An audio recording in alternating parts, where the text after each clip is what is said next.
रुपये का परिवर्तनीयता से मतलब समझ में आ गया था ना कि मेरा रुपया है डॉलर में तुरंत कन्वर्ट हो जाए। ठीक है, हम बोले थे कि 1 रुपया बराबर इंडोनेशिया में 184 रुपया हो जा रहा है, जबकि अमेरिका में 1 डॉलर बराबर 60 रुपया हो रहा है। तो रुपया मेरा ही है। इंडोनेशिया गए थे 184 हमको मिला और अमेरिका गए तो हमको 60 रुपया देना पड़ा। पूंजीगत में क्या होगा? ऋण की वसूली, ऋण की वसूली। दूसरा अन्य प्राप्तियां, अन्य प्राप्तियां। तीसरा उधार एवं अन्य देयता, उधार व अन्य देयता। अब यदि हम लोग सार्वजनिक व्यय भी करेंगे तो 2 टाइप में करेंगे, आयोजन व्यय और एक आयोजन भिन्न व्यय।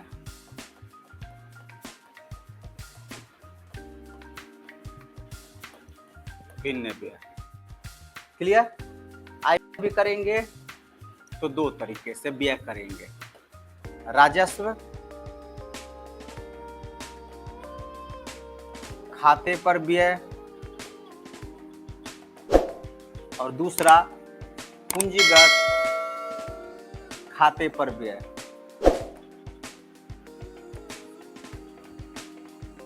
राजस्व का आ रहा है तो उतना ही हम लोग उस पे खर्चा करेंगे, पूंजीगत आ रहा है तो पूंजीगत का खर्चा करेंगे हम लोग। आयोजन भिन्न व्यय आएगा, ये भी 2 तरीके से, ब्याज अदायगी,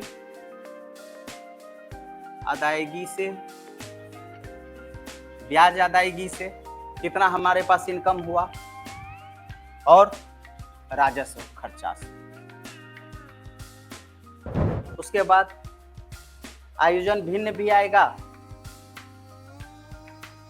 आयोजन भी में एक हमारा ब्याज अदायगी हो गया और राजस्व खर्चा हो गया, और दूसरा मेरा क्या हो गया? पूंजी खाते पर, पूंजी खाते पर। अर्थात यहाँ पे क्या निकल के आ गया?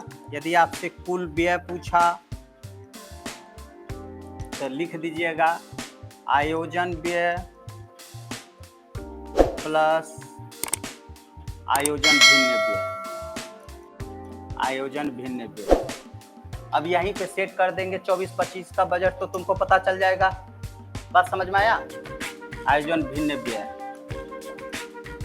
यदि आपसे प्रश्न पूछा कि राजस्व व्यय किसको कहेंगे, तो आराम से निकाल दीजिएगा, राजस्व खाते पर, राजस्व खाते पर प्लस ब्याज अदायगी, ब्याज अदायगी, ब्याज अदायगी। यदि आ गया कि पूंजीगत व्यय, पूंजीगत व्यय, तो पूंजीगत व्यय क्या आ जाएगा बाबू? पूंजी खाते पर प्लस पूंजी खाता। एक बार रिकॉल करते हैं, अब समझिएगा, ठीक है? और हमेशा ये घाटे में ही रहता है। बजट जब भी बनता है तो आपसे प्रश्न पूछेगा कि राजस्व घाटा कितना है, पूंजीगत घाटा कितना है। घाटा तो होना स्वाभाविक है, क्योंकि ये जितना भी हम लोग कर रहे हैं, क्या कर रहे हैं? अनुमानतः कर रहे हैं, आगामी कर रहे हैं। कोई जरूरी है एक चीज में हो सकता है ज्यादा खर्च हो गया होगा, दूसरा चीज पे मेरा क्या होगा? कम खर्च होगा। बात समझ में आया ना? तो हमेशा ये जो होता है वो घाटे पर ही बजट बनता है, प्लस पे बजट बनेगा ही नहीं बनेगा। क्यों? अभी हम अनुमान लगा दिए हैं कि हमको जो है ऋण का वसूली जो है 1 करोड़ रुपया होगा, उसमें 10 आदमी मर गया है तो क्या होगा? हम तो अनुमान लगा लिए हैं कि इतना रुपया आएगा, या हो सकता है अन्य प्राप्तियां, हम अनुमान लगा लिए हैं कि इस बार जो है पक्का बाढ़ आएगा ना, तो हमको जो है अमेरिका इतना रुपया देगा, नहीं दिया तो नहीं, समझे? तो हमेशा बजट जब भी बनता है तो वो घाटे का ही बजट बनता है। दिमाग में सेट रख लीजिएगा, वो प्लस हो ही नहीं सकता है। क्लियर है? क्योंकि ये फिक्स है कि हमको इतना आएगा, लेकिन ये फिक्स नहीं है कि इतना ही खर्च होगा।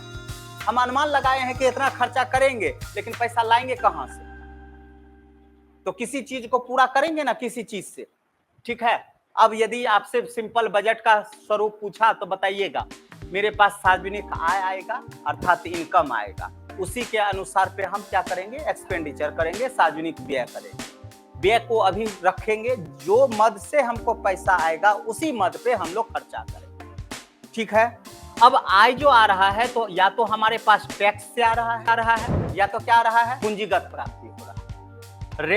रेवेन्यू वाला में आ रहे हैं तो दो तरीके से है, एक तो कर राजस्व है, दूसरा कर भिन्न राजस्व। कर राजस्व भी बोलेंगे तो दो तरीके से मिलेगा, या तो आप डायरेक्ट टैक्स जमा किए होंगे या तो इनडायरेक्ट टैक्स जमा किए। अब यहीं से तुम्हारा सब डेफिनेशन निकल जाएगा। यदि तुमसे सार्वजनिक आय पूछेगा तो तुम क्या लिखोगे बोलो। यदि तुमसे सिर्फ पूछा कि सार्वजनिक आय किसको कहेंगे तो यहां से लिखोगे क्या, प्रत्यक्ष और अप्रत्यक्ष अर्थात कर राजस्व और कर भिन्न राजस्व द्वारा राजस्व प्राप्ति एवं पूंजीगत प्राप्तियां को क्या कहेंगे हम लोग। यदि तुमसे राजस्व प्राप्ति पूछेगा तो आराम से बता दोगे, तब हमारा क्या आ जाएगा कि कर राजस्व कर भिन्न राजस्व अर्थात जिसमें रेल डाकतार ये सभी आते हैं। कर राजस्व में जो डायरेक्ट और इनडायरेक्ट टैक्स आते हैं उसको हम लोग क्या कहते हैं, राजस्व प्राप्तियां कहते हैं।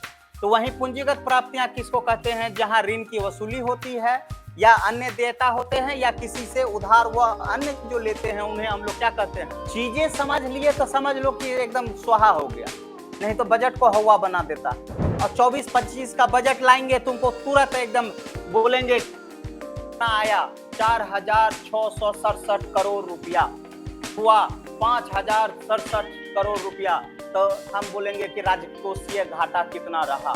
तो दोनों को हम क्या करेंगे, माइनस कर देंगे तो निकल गया हमारे पास है। मतलब प्लान किए नहीं थे लेकिन तत्काल ऐसा हमको करना पड़ा, ठीक है। तो उसको हम लोग क्या बोलेंगे, आयोजन भिन्न व्यय, ठीक है। अब बाढ़ आ गया तो तुरंत ना डिसीजन लेंगे कि पहले से हम कैसे डिसीजन लेकर के रखेंगे, पहले से डिसीजन करके रखेंगे नहीं ना। तो दो तरीके से रुपया भी होता है, एक संचित निधि और दूसरा आकस्मिक निधि। संचित निधि में मतलब क्या हो गया कि एक जो रियलिटी है ये वाला मेरा संचित निधि में जाए।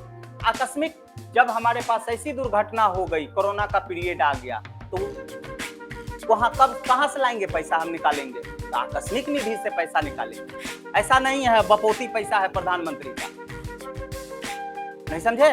हाँ, उस मद को उसमें हम लोग खर्च करेंगे। अब बोलिए, राजस्व प्राप्ति आ रहा है तो हम किस पे खर्चा करेंगे, राजस्व खाते पे करेंगे और पूंजीगत खाते पर क्या करेंगे, प्लानिंग वे वाला। ये दोनों हम लोग खर्चा करेंगे, ठीक है। तीसरा, आयोजन भिन्न हो रहा है तो ब्याज अदायगी अर्थात इधर जो हम लोग ले रहे थे ब्याज पर जो किसी से लिए थे तो उसको देंगे कि नहीं देंगे, कि लेकर के खाली सोने वाली व्यक्ति है, देना भी है ना। तो वही ब्याज अदायगी अब लिए थे, हो सकता है 3% में लिए थे, उस समय सिचुएशन ऐसा हो गया कि हमारे पास क्या आ गया है, इन्फ्लेशन आ गया है।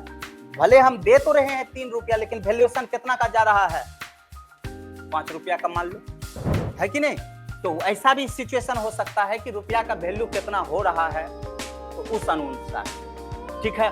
और पूंजीगत खाते पर तो जहां से हम पैसा लिए वहीं पे हम खर्चा कर दिए। क्लियर है, आराम से बोलो बाबू, ठीक है। अब यहाँ टैक्स, अब जैसे उधार लिए हैं किसी से तो ये खर्चा करिएगा, जब ब्याज आएगी और राजस्व खर्चा से हम ला करके दिए, यहाँ से उसको दे दिए, पूर्ति कर दिए, ठीक है। दूसरा पूंजीगत खाते पर, तो पूंजीगत खाते पर क्या हो गया, ये खाता यदि है तो जब हमारा जो विदेशी विनिमय चलता है, विदेशी विनिमय, ठीक है, तो वहां पे हम लोग पूंजी खाते से उसको ट्रांसफर करते हैं, ठीक है। ऐसा नहीं है कि अब जैसे हम लोग पहले पढ़े हैं, पूंजी खाते की परिवर्तनीयता होनी चाहिए कि नहीं होनी चाहिए, होगा तो उससे क्या लाभ होगा, देखे थे कि नहीं। तो ये रुपये का परिवर्तनीयता से मतलब समझ में आ गया था ना कि मेरा रुपया है डॉलर में तुरंत कन्वर्ट हो जाए, ठीक है। हम बोले थे कि 1 रुपया बराबर इंडोनेशिया में 184 रुपया हो जा रहा है, जबकि अमेरिका में 1 डॉलर बराबर 60 रुपया हो रहा है। तो रुपया मेरा ही है, इंडोनेशिया गए थे 184 हमको मिला और अमेरिका गए तो हमको 60 रुपया देना पड़ा, नहीं समझे, बताए थे कि नहीं। तो ये हम लोग वहां पे खर्च करेंगे, क्लियर है। अब यही हमारा रहेगा कि यदि कुल व्यय, राजस्व व्यय, पूंजीगत व्यय कितना कितना हुआ तो आराम से निकाल दीजिएगा। अब यहाँ पे मेन वाला बात है मेरा टैक्स समझना।